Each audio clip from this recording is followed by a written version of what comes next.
Next on Vox Africa, Aanu Michael brings you unique showcases on Nigeria.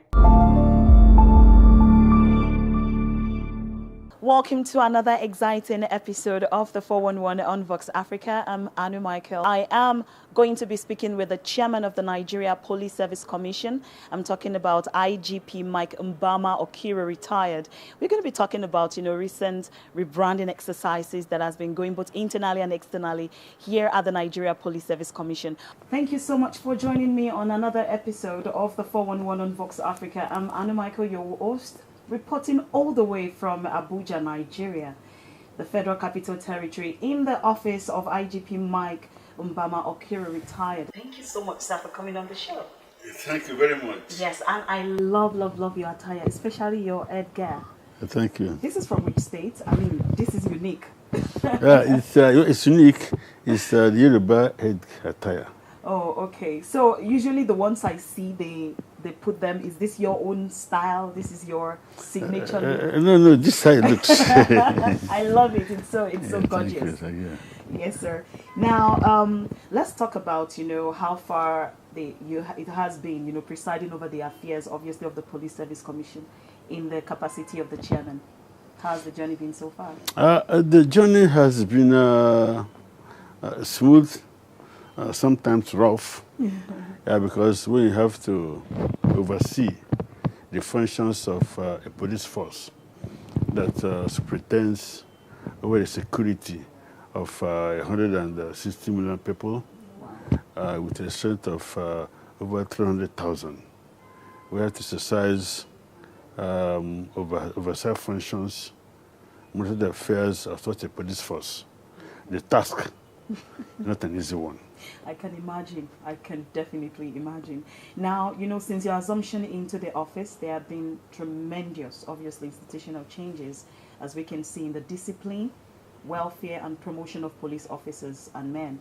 So maybe you want to tell us the secret behind, this cadre sources. Yeah, the secret is not far-fetched. The sense that I was the general police, and I had the welfare of the men as priority when I was the general police. Okay. And one of my functions as chairman of the Police Service Commission is to look at the welfare of the police officers vis-a-vis promotions, looking at the welfare in terms of housing, and also in terms of anything that could do to enhance the efficiency and the effectiveness of the police force. Having been an IG, I knew these problems, so I started to tackle them headlong as Chairman of the Police Service Commission. Now, the officers and men of the Nigerian police force are known to be about the best crop. By the time you see what's going on across Africa, across the world, we have one of the best crop of police details worldwide. Now, their record of professional, regional, and continental peacekeeping operations are legendary.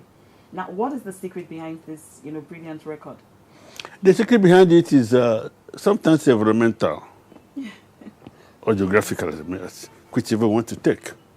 The police officer, the Nigerian police officer, was in a very hard condition, very difficult environment. The equipment is not there. The citizens are hostile. Like I give an example, a situation where you have a society that's law-abiding, generally we like the police. Society that does not obey the law. Society that has a large record of impunity, we hate the police for putting them in order. So the Nigerian police officer works in that environment. No equipment, they use hands, rule of thumb, use their brain.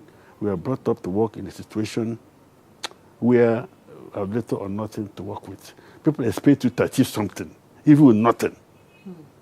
So achieve a lot, but save the life of those people with nothing. Because I know during your tenure as the Inspector General of Police, you were credited with very brilliant records of achievement, especially in the area of operations. What was your driving force? I was brought up in operation. Oh, I see. I was AC operations these operations in Kenya. No, I once it for 6 years. Wow. I rose from CSP to AC to DC. Went out of Lagos, came back again. So operation was in my blood. No wonder. And I always felt my driving force also was that I knew the police job was difficult, but not impossible. I thought to make it known. Sometimes when there's a robbery case, I see people, somebody call me, oh, the robbery. I say, hold on. I take my AK-47, take my man, move there.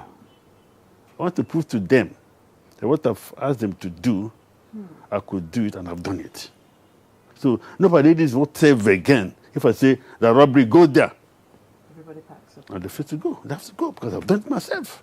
I showed them the way to do it. So that is the operational aspect of me. Even as IG. Action man. Even as IG, I led operation also to go and confront robbers. Wow. Myself, yes. Wow. I mean, it's obvious that quick intervention operational schedule was one of your, core competence, And what was it from your upbringing? Was it from your culture of work? What made you stand out just differently? I wouldn't know. I wouldn't know. All I did was I was loyal to my country, devoted to my duty, and conscious of my calling as a police officer. I just did my job as I should do it. I don't know if you know the reason I could tell you, but I just did my job as I do it, and I wanted to show good leadership to my people, even as Commissioner of Police, as IG, even as a DIG operations. I was DIG operations for 4 years. First quarters, operations for 4 years. So I made sure I did what I was supposed to do without asking people to do for me. Now, corruption is obviously a major topic when we are talking about, any security force all over the world. Now, transparency and the likes. What are you doing usually to make sure that this is curbed, controlled, and eradicated within the force? I say it takes two to tango. Corruption has two faces. Bribery has two faces. The one that gives and the one that takes. Both of them are guilty. Yeah. So I called my police officer and said, look, if anybody offers you a bribe, arrest him.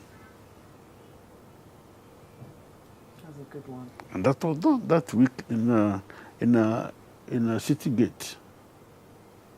Some arrests were made. They prayed before the press, charged to court for offering bribe. So the bribe came. Because like I told you earlier on, people hate the police for preventing to do what they like to do. Yeah. It's a situation where you want to drive against one way because you are going late. The police officer stops you and you plead. Now say no, go to pray 8,000. You drive from here to here, you offer him 5,000, 10,000, 20,000, 30,000, as the case may be. If you leave out police officer, he succumbs. But that is why it takes that to tango, the giver and the receiver. So by the time it stops people from offering bribe to police officers, you discourage that. Discourage that act. You now reduce it. Okay. Now I'm sure that our viewers are home and all over the world. They are watching right now. And they are thinking, okay, the Nigerian police force. What can we do to assist their work? How can Nigerians better ease the work, of the Nigerian police force? Okay. I said it in passing. Okay.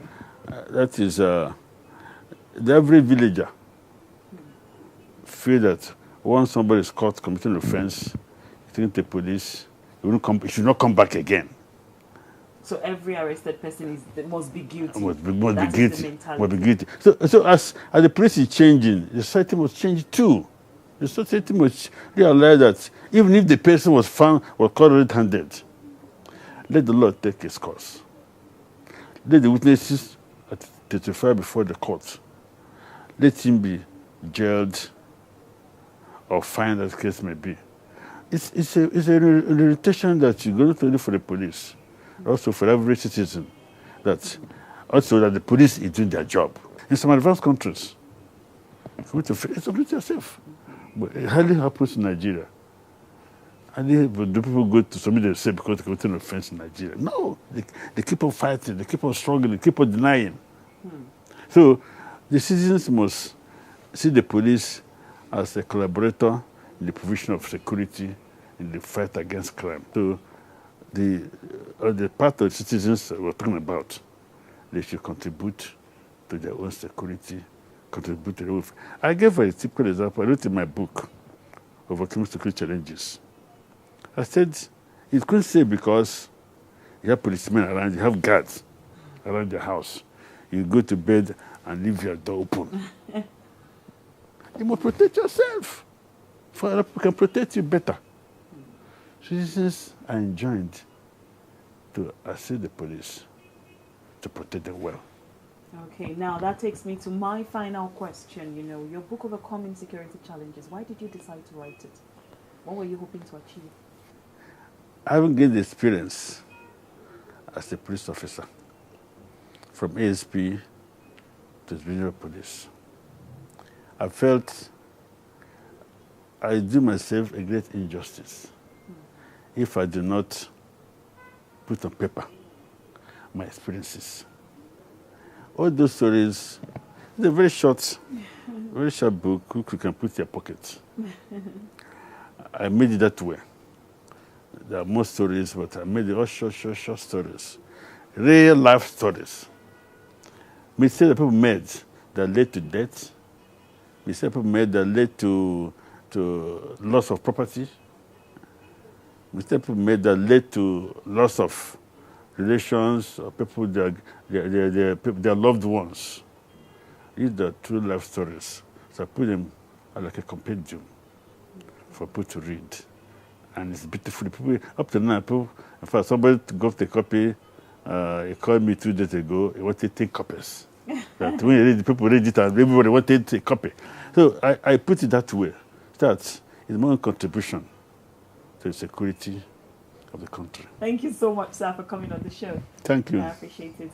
So, well, in case you are just joining me, I was having this interesting chat with the renowned IGP Mike Mbama Okiro retired.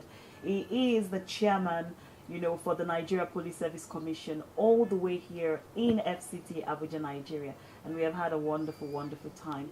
Well, don't go anywhere. The 411 on Vox Africa will be right back shortly. Stay tuned.